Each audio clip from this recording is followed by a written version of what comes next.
Well, new reports are out showing that the economy is bad, housing starts are down. The only thing that seems to be rising in Canada is both poverty and hunger. Welcome to the Canadian Shield. My name is Sterling.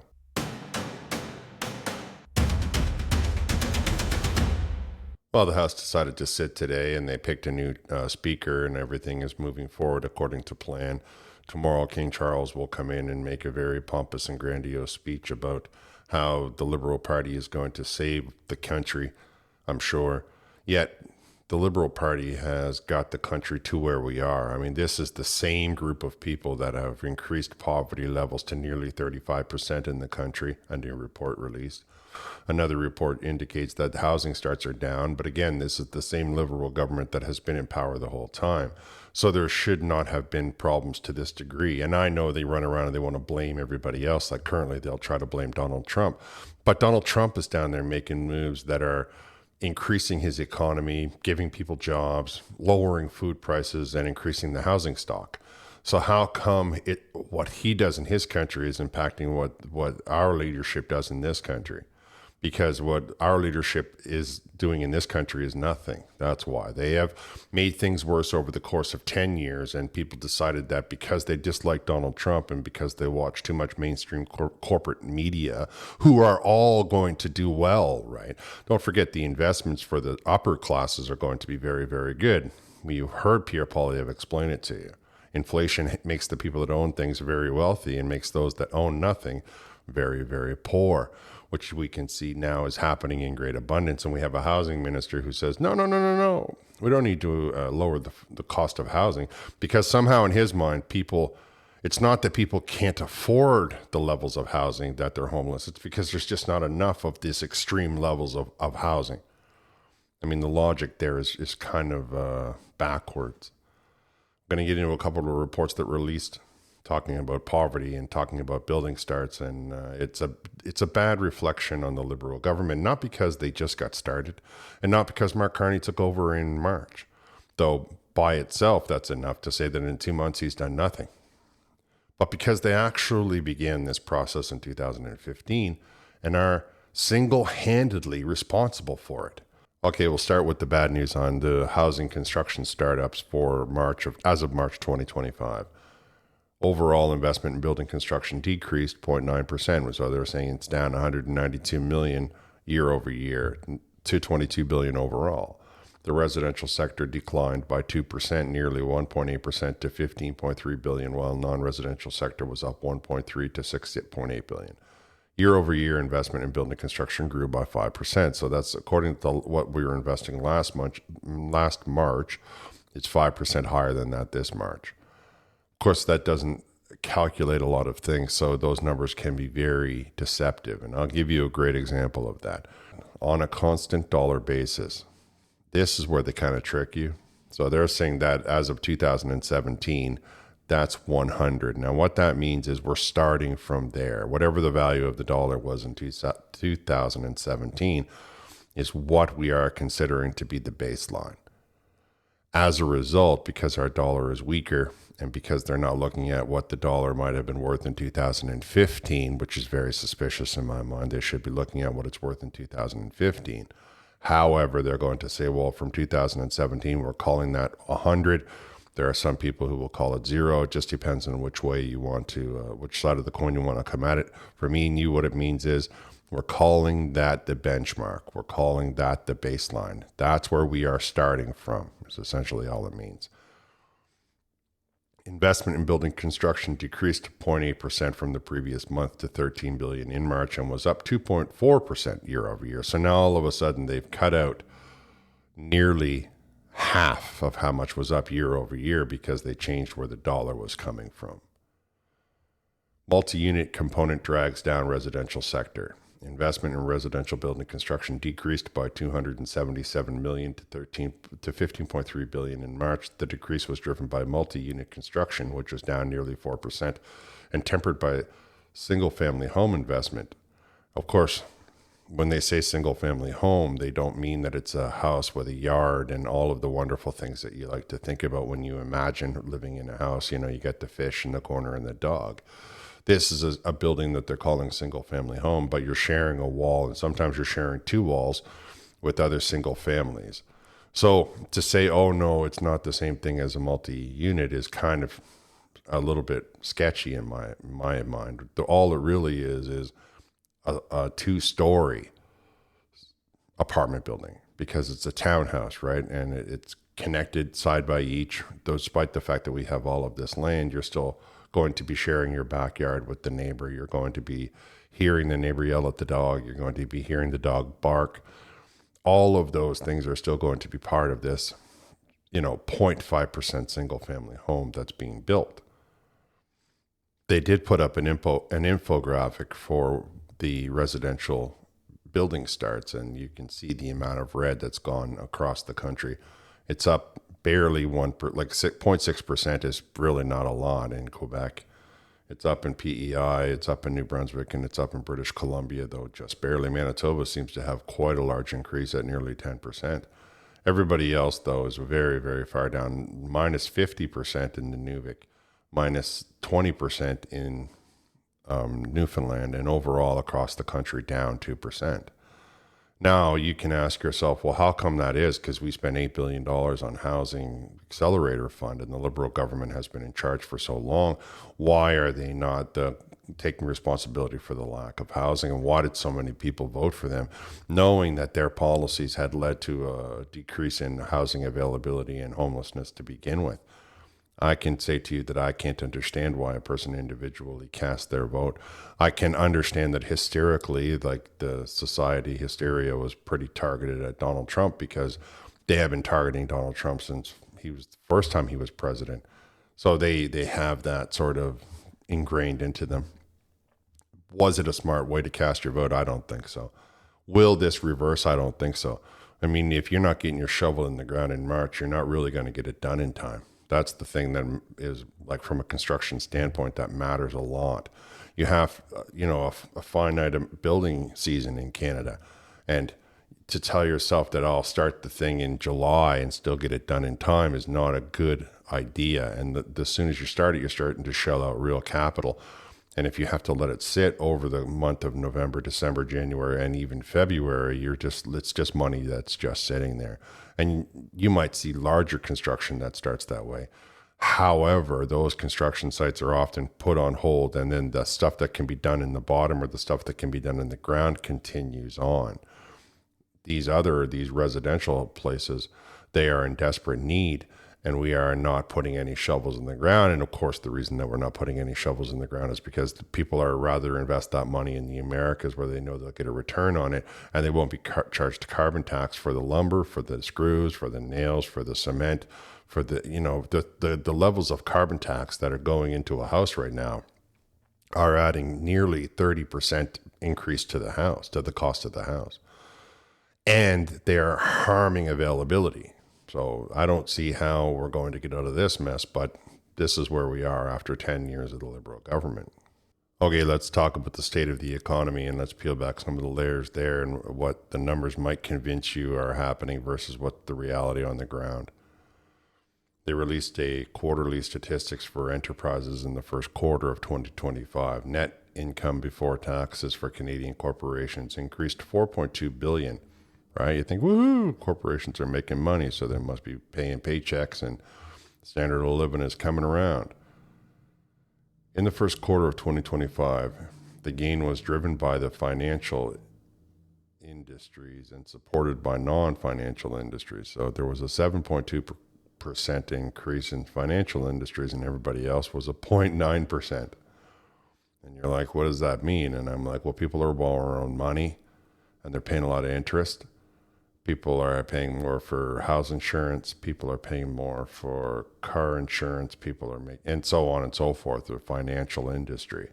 Everybody else, though, it's not even 1% growth, which is not enough to support the growth in the population, unfortunately. It's not even enough to match the growth of inflation that you always hear the Liberals bragging about. Financial industries record gains in the net income before taxes, record gains. NIBT, net income before taxes, for the financial industry increased by 3.2 billion to 47 $1.2 billion in the first quarter. Increases were recorded in 8 of the 13 financial industries. Not bad, not bad. The bankers are doing okay. Everyone else is going flat broke, but the bankers are raking it in. And I've always told you guys from the very beginning, that's where the real problems begin for the country. The bankers are very in tight with the politicians. I mean, the country elected a banker. You can't even make it up. The banking and other depository credit intermediation industry went up $2.8 billion in the first quarter. This increase was attributed to a rise in net interest during the quarter, right? Because the people are borrowing more money and they're having to pay those bare minimum monthly payments. That amounted to roughly $3 billion in Canada last year. Whether it be business, whether it be personal, it's $3 billion in the first quarter, which makes it, going to be $12 billion over the course of the year. In the first quarter, the life, health, medical insurance carriers industry recorded an increase of $435 million, driven by higher net revenue. Here's the one that kind of gets on my nerves, here's the one that you and I as Canadians should have our ears perked up. I mean, the bank is going to make the money that's going to be the bank. The worse the economy becomes, the more people are putting things on credit, the higher house prices go, the more people are borrowing too much money to buy an overpriced house. All of these things give money to the financial sector. And as a result, everything else is priced higher. So now you're paying higher premiums. We can get a hold of this if we simply had people that were not working for the banks in our government. Or, truth be told, many of them do not really understand it either. They're just, what's the term, useful idiots. This one gets on my nerves. And I'll tell you, it'll be clear, watch. Higher prices of energy products drive the increase in net income before taxes in non-financial industries. Energy products. What is that, I wonder? Energy products. Do you think that means Monster drinks? Or do you think it means fossil fuels and oil and gas? The non-financial industries increase of $999 million to $113 billion. Wow.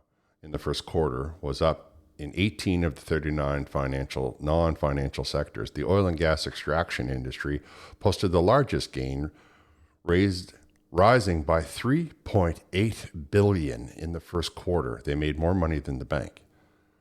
The contributing factors included crude oil prices and increased export activity.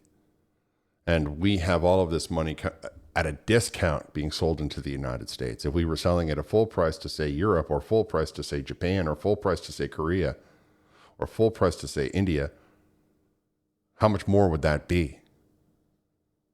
Billions of dollars. The petroleum and coal product manufacturing industry, so one was extraction and this one is manufacture, they're different, right? Recorded the second largest increase in the first quarter. The industry experienced a rebound in the quarter, increased by $1.5 billion after 4 consecutive quarterly declines. This change was driven by the rise in energy and petroleum. During the first quarter, the construction industry also contributed with an increase of $380 million. Pipeline transportation rose by $281 million. Now, I have one more subject I want to cover in this video, so I will forego my berating of the individuals who do not understand that we should not have elected a liberal government because they're trying to leave all of that oil in the ground that is making ridiculous amounts of money. Now, when you make that ridiculous amount of money, that money gets spread around and then people can buy things at the store. They can rebuild nicer houses. They can buy their own property. They can do all of the things that generates and stimulates an economy so that we can actually have an economy that's not teetering on the brink, that's not just a little less secure than a house of cards. And individuals who are hearing what I have to say, you can see the amount of money there. It is laid bare. $4 billion in a quarter, that spreads out pretty well. And then if we were to have the pipelines go and we were spreading it into other markets, we would have industry around the ports. And once you establish those routes, then other things can be purchased and shipped along those routes. The It's unfortunate that we didn't have anybody that was casting their vote along the lines of let's get that oil out of the ground, because we are faced with two of the worst net zero people in the country, at least the country, who are going to do their level best to stop that kind of productivity getting out of the ground, while secretly they own that very same productivity, right? They own pipelines. Mark Carney owns pipelines. We are talking about a considerable amount of money. So even if you voted Liberal, I need you to pick up your phone or go to your email address and let your MP know that you have changed your mind and you think that oil and gas exploration development is something that Canada should be looking forward to, because only by giving pressure to the Parliament can we then give pressure to Mark Carney and Stephen Guilbeault, and that will then bring change and we can start to save ourselves from our own federal government. Just like the problem that we're going to be having with food, whereas food insecurity, which I don't like the name, but that's what they're calling it in the article, has risen to nearly 30%. I got this article from StatsCan. All links will be in the description. Canadians are facing higher levels of food insecurity, which is just a way that they can make themselves feel better when they're going to sleep at night. But let's be straightforward. It means hunger and starvation. That's exactly what it means. It means eating terrible food. It means that there are people out there right now that are doing all kinds of horrible things just so they can get themselves something to eat. We've all seen the prices in the grocery store lately. Where you live in Canada, there is no question that grocery bills are getting more expensive. Now, you can read the article. This year-over-year growth is a continued trend. Food prices went up 19.1% from 2018 to 2022, 20% in 4 years, meaning that in 2017 you could still afford stuff. And everything that you could purchase has now gotten higher because we put carbon tax on food. The rise in food prices could be contributing to more Canadians experiencing food insecurity. What do you mean could be contributing to that? Let's call it what it is. The rising food prices is absolutely leading to food insecurity. If you're poor, if you can't afford your rent and you have to choose between getting something to eat and paying your electricity bill or paying your rent, where are you left? What kind of situation are you left with there? I mean, could be. That's just a very, very bad message coming out of the government. Stats Canada should try to remain impartial and call it what it is. In 2022, 16% of Canadians were food insecure compared with 12% in 2021, meaning within 12 calendar months, an additional 4% of Canadians ran out of enough money to continue to eat properly and still afford their cost of living. Going to have to do a full report on the food, but I found this report today and it kind of got me in the mood to talk about it. So here we are.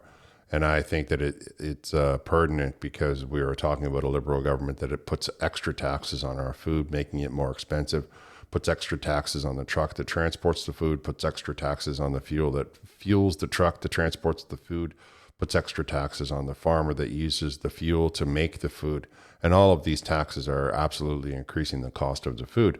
Of course, the guy at the top is making a lot of money, but the guy at the bottom is going hungry, and it's increasing to epidemic proportions. I got this from a report released by Food Security and Food Affordability in Ontario. I'll try to remember to put the link in the description.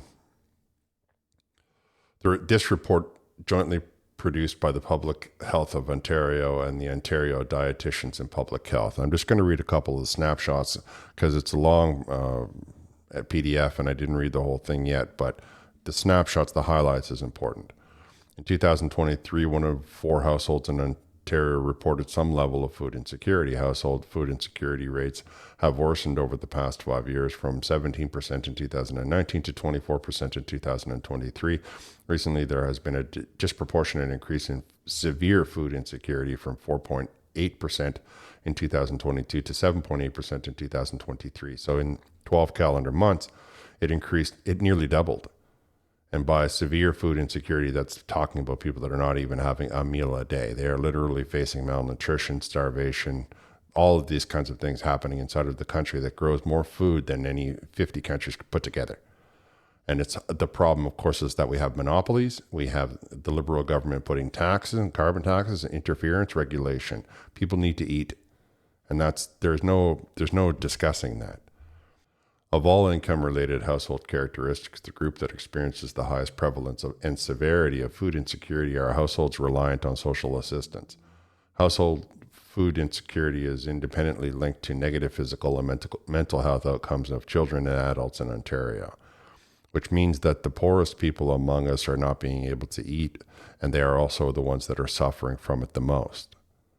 And our government says, don't worry about it, let's put carbon tax on the food using the Ontario Nutritious Food Basket. And as an estimate, it costs approximately $1,299 a month as of May 2024 for a family of 4 to eat a relatively economical and basic nutritious diet.